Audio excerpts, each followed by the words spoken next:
Hello and welcome to PocketGamer.biz's Monetizer. This is where we look at free-to-play mobile games, particularly looking at their monetization. And the game we're looking at today is Glue Mobile's Frontline Commando WWII. So Glue Mobile, I always kind of find is a bit of a bellwether kind of company to me. Looking at free-to-play games, it was one of the first of the big publishers to go 100% free-to-play, and has done so. In a difficult manner because it's a publicly kind of owned company, so you can buy shares on the Nasdaq. So it's always been very difficult for Glue. That it basically tried to change business models very much in the public eye. And for that reason, I think I've always been very interested in Glue's games because they've always been very forthright in their monetization.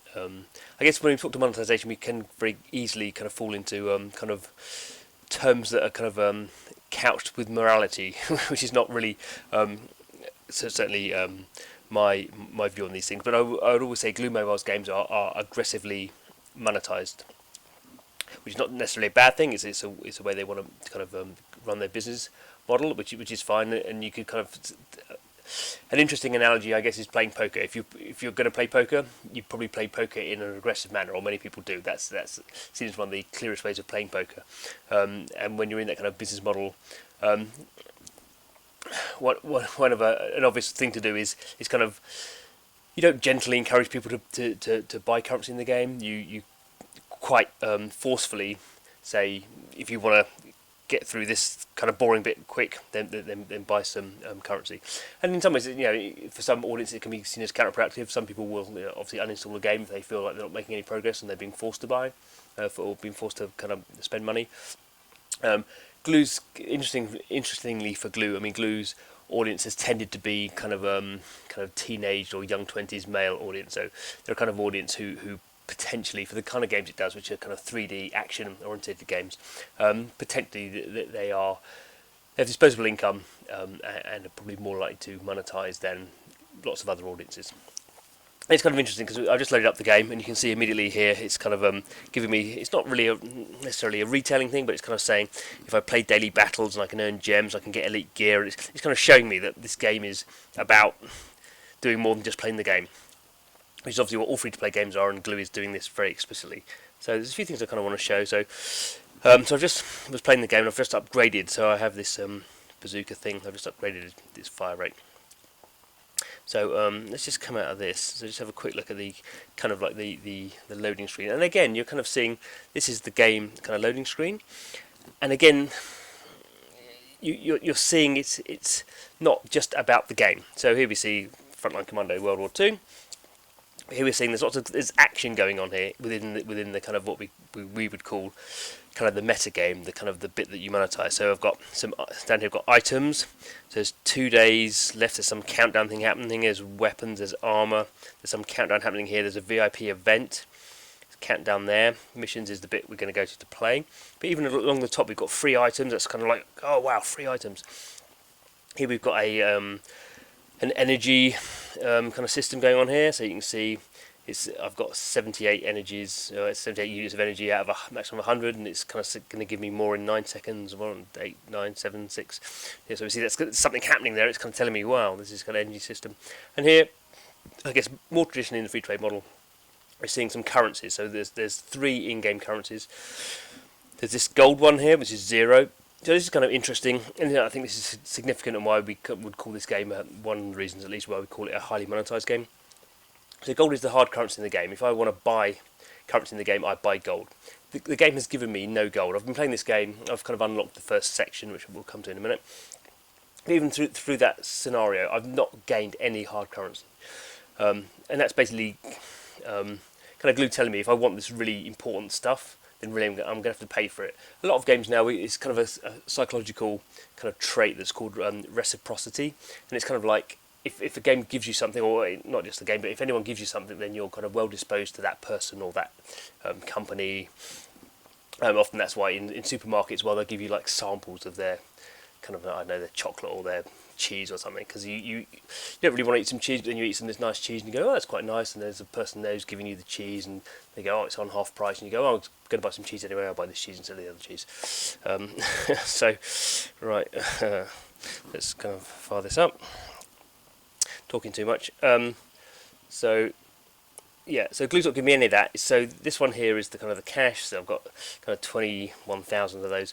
That's something I've earned through the game. And then there's this other one here, this kind of gems thing. Again, that's a something I've earned through playing, but not at the moment. It's so useful. So again, we're kind of seeing kind of this what we would call aggressive retailing. So one-time special offer for if I spend $5 in the game, I'm going to get, instead of 100 gold, I'm going to get 120 gold, and there's no ad. So this is another kind of interesting thing that Glue does a lot of, and yeah, and we're seeing a lot more now in free-to-play games that kind of in-game advertising, whether using it for cross-promotions to sell their own games. So Glue has a lot of games, that, but actually Glue will run ads from other publishers in its kind of ad slots as well.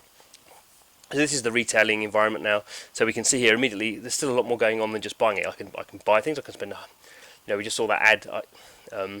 Was saying I get 120 gold for $5. Well, if the standard thing is I can get 100 gold for $5. I mean, as we'd expect, we're going up all the way here to $99. So there's there's six different kind of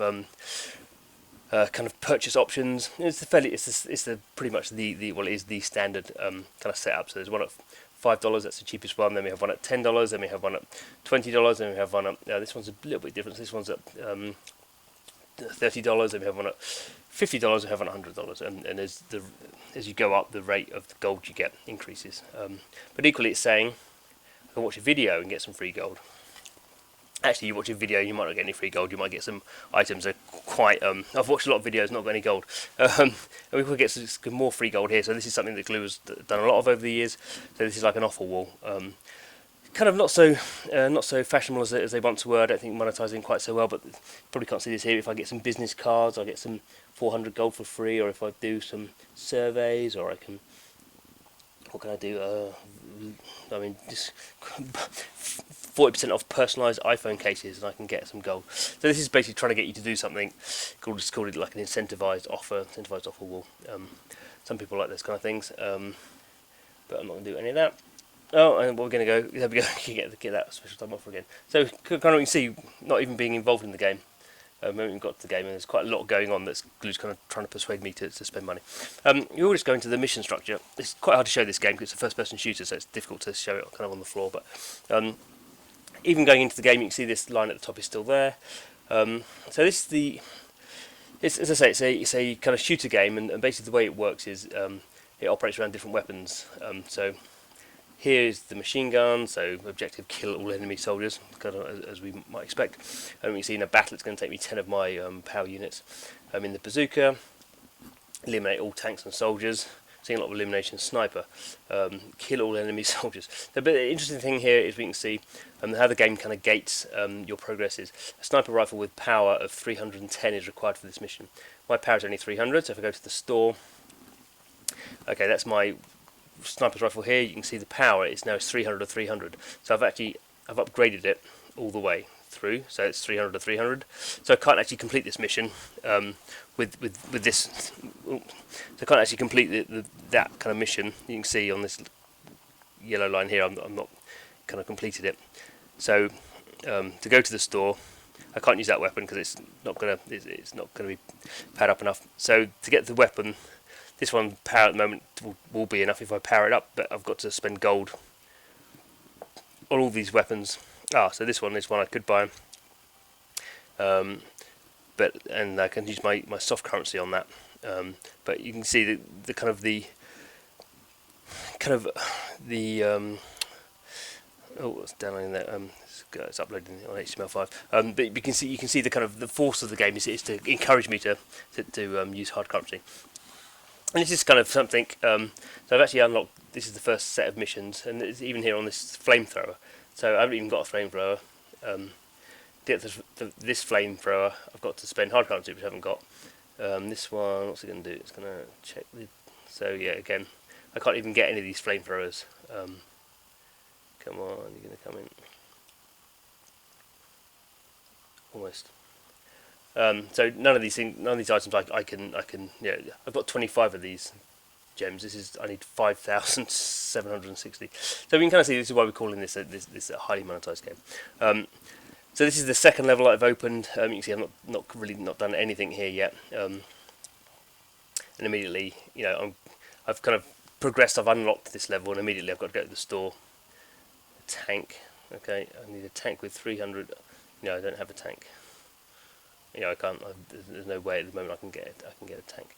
Obviously, I want to play as a tank at this point. But my desire to play as a tank is being gated by the fact I've got to spend money. Which is not, as I say, I'm not saying this is a bad thing. But I'm saying that this is, you can certain levels kind of go through. So on this one here, this is my kind of I can buy a grunt pack which will give me sufficient kind of weaponry to go onto this kind of second level of missions. So I actually need 21,900. I'm actually a bit short, so I probably have to go back to the first mission and earn a bit more kind of currency. You can just see in some games you would just kind of swan through these kind of just completely in the levels, and basically the game would be focusing on retention and keeping you engaged. And this is not for this particular game, which is one in a sequence game. Glue's done a lot of these kind of Frontline Commando games. It's done previously done did a D-Day one, and it's done some other ones that are based more not based in World War II, and it really knows the numbers on its audience. So this is why it can kind of take this kind of high end approach. And as we kind of say, I think for a lot of people in the free to play space, they still don't kind of actually monetize kind of aggressively enough. Really, I think there's this kind of idea that if you give people kind of options to buy, they will spend money.